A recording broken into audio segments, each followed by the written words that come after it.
السلام علیکم ورحمۃ اللہ وبرکاتہ. کیا حال ہے میری پیاری بہنوں کا؟ رب اشرح لی صدری ویسر لی امری واحلل عقدۃ من لسانی یفقہوا قولی. ربنا زدنا علما اللہم وفقنا لما تحب وترضى. آمین. میری پیاری بہنوں، رمضان آیا جاتا ہے اور خوشیاں اور ہمارے جوش اور جذبے اور ہماری پلاننگ سب چیزیں چل رہی ہیں اور ہم بے چینی سے رمضان کا انتظار کر رہے ہیں. اللہ تعالیٰ نے پورے سال رمضان کا نہیں کہا، ایک مہینہ دیا ہے، اور پھر یہ اللہ تعالیٰ کی حکمت ہے کہ اس کے لیے ہمارا جوش اور جذبہ زیادہ ہو جاتا ہے. اگر یہ ہر مہینہ ہی رمضان کا مہینہ ہوتا تو ہمارا یہ جوش ایسا نہ ہوتا. تو سبحان اللہ، اللہ تعالیٰ شوق بڑھاتے ہیں اپنے بندوں کے. تو اس کے بیچ میں ہم نے ساری اپرچونٹیز کو اویل کرنا ہے. ہر چیز کی اپرچونٹی آپ کو ملے گی، نیکی کی، اللہ تعالیٰ کو راضی کرنے کی، اپنے آپ کو بخشوانے کی، اپنے ماں باپ کے لیے دعائیں کر کے ان کی گردنیں جہنم سے چھڑانے کی، قیامت کے دن اللہ تعالیٰ کی رضا مندی کے ساتھ رسول اللہ صلی اللہ علیہ وسلم کے ہاتھ سے حوض کوثر پینے کی دعا کی قبولیت کے ساتھ. یعنی ساری چیزیں، آپ ہر طرح کی اپرچونٹی آپ کو ملے گی کہ آپ وہ سب کے سب لے لیں with in your reach. Because آپ اتنا بڑا کام کر رہے ہیں، آپ روزہ رکھ رہے ہیں اور صرف آپ کی نیت اللہ تعالیٰ کے لیے. آپ کی نیت ڈائٹنگ کی نہیں ہے، آپ کی نیت کام سے بچنے کی نہیں ہے. یہ بھی تو ہوتا ہے نا کہ کام ہی نہیں ہوگا، چلو اچھا ہے روزہ رکھیں تو وہ کھولیں گے. کوئی اور نیت نہیں، کوئی اور نیت نہیں، صرف اللہ تعالیٰ کی فرما برداری. اللہ تعالیٰ آپ نے کہا ہے نا میں یہ کام کروں گی. تو جب آپ وہ اتنی بڑی نیکی کر رہے ہوتے ہیں تو آپ کے لیے سارے دروازے کھل جاتے ہیں، آپ کی مغفرت کے، دعا کی قبولیت کے، جنت کے اعلیٰ درجے لینے کے، گناہوں سے بچنے کے، دنیا میں اور آخرت میں عزت پانے کے، سارے طرح کے دروازے کھل جاتے ہیں اور آپ وہ سارے دروازے اپنے لیے اپنے نام لگا سکتے ہیں. تو اس لیے یہ اپرچونٹی مس کرنے کی نہیں ہے، اور اس میں آپ کی پلاننگ بہت ضروری ہے. میری پیاری بہنوں، کوئی بھی چیز پلاننگ کے بغیر نہیں چلتی. آپ تو چھوٹی سی دعوت بھی کرتے ہیں نا تو اس میں بھی پلاننگ کرتے ہیں، کیا کھانا بنانا ہے، کتنی چمچیاں، کتنی پلیٹیں رکھنی ہیں، ہر چیز کی پلاننگ ہوتی ہے. اور جو لوگ پلاننگ نہیں کرتے پھر یعنی ان کو ایسے I don't know this word is right, خجالت دیکھنی پڑتی ہے. یعنی ایک طرح کی بے چینی بھی ہوتی ہے اور اچھا کام نہیں ہوتا، عزت نہیں ملتی. یہاں تو ہمارا معاملہ اللہ سبحانہ و تعالیٰ کے ساتھ ہے، یعنی ملک الملیک کے ساتھ ہمارا معاملہ ہونے جا رہا ہے. ہو بھی رہا ہے ہر دن، لیکن یہ ایک زبردست قسم کی اپرچونٹی ہوتی ہے اپنے آپ کو ڈسپلن کرنے کی، اپنے آپ کی برائیاں نکال کر باہر پھینکنے کی، اچھائیاں اندر ڈالنے کی، اللہ تعالیٰ سے توفیق مانگنے کی. You name it and every thing is there. خیر، برکت، اللہ کی محبت، ہر چیز وافر مقدار میں. تو میری پیاری بہنوں، اس کے لیے پلاننگ کیجیے، اور اس پلاننگ میں یہ شامل ہے میں نے کس کا دورہ قرآن سننا ہے. آپ ڈیسائیڈ کر لیجئے. 2 دلیلیں نہ پڑی رہیں کہ ایک دن اس کا سنا اور ایک دن اس کا سنا. کیوں میں یہ کہہ رہی ہوں؟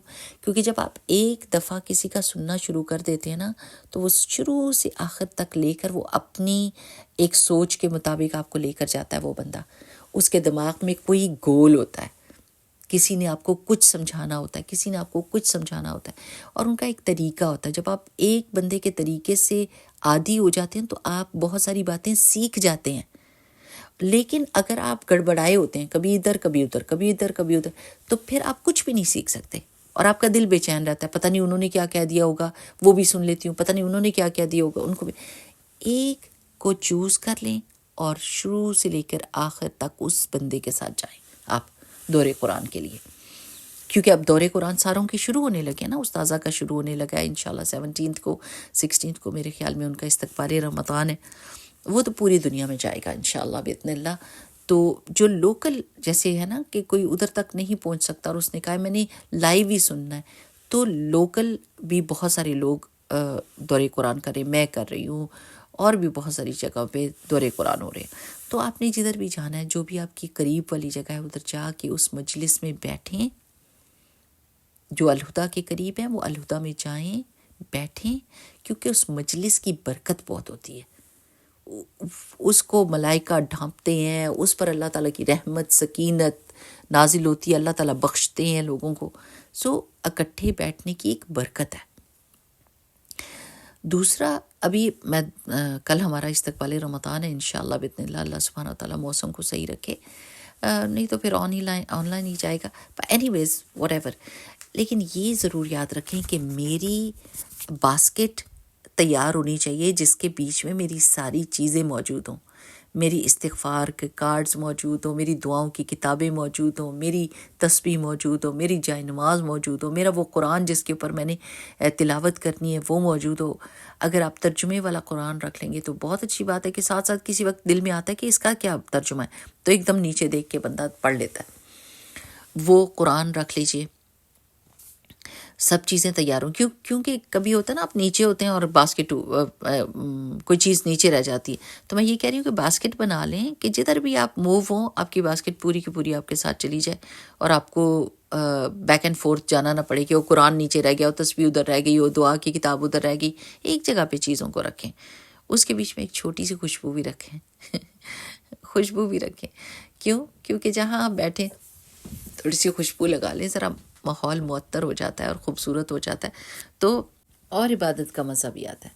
تو میری پیاری بہنوں، آپ نے رمضان کے اندر اس طرح داخل ہونا ہے جس طرح ایک مسافر ہوتا ہے نا، جس نے اپنا سامان سارا کا سارا رکھا ہوتا ہے تیار، اور اس کو کسی چیز کی بے چینی نہیں ہو، اور اس سفر سے اس نے مکمل فائدہ اٹھانا ہو. تو آپ اس جرنی میں داخل ہوں پوری پلاننگ کے ساتھ. اللہ تعالیٰ سب کے لیے آسانیاں کرے، خوشیاں دے.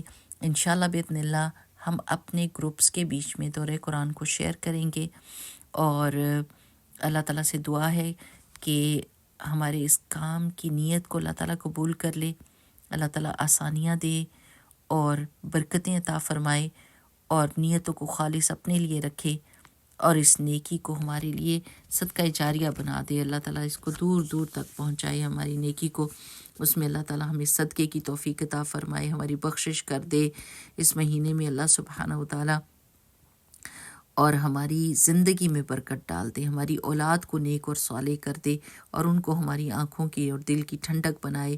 ان سے دین اور اسلام کے بہت سارے کام لے، قرآن کی خدمت لے، مسجدوں کو ان سے آباد کرے، اور ان کی آنے والی نسلیں قیامت تک اللہ تعالیٰ کی فرما بردار ہوں. آمین. بارک اللہ فیکم. سبحانک اللہم و بحمدک، نشہد ان لا الہ الا انت، نستغفرک و نتوب الیک. السلام علیکم و رحمۃ اللہ وبرکاتہ.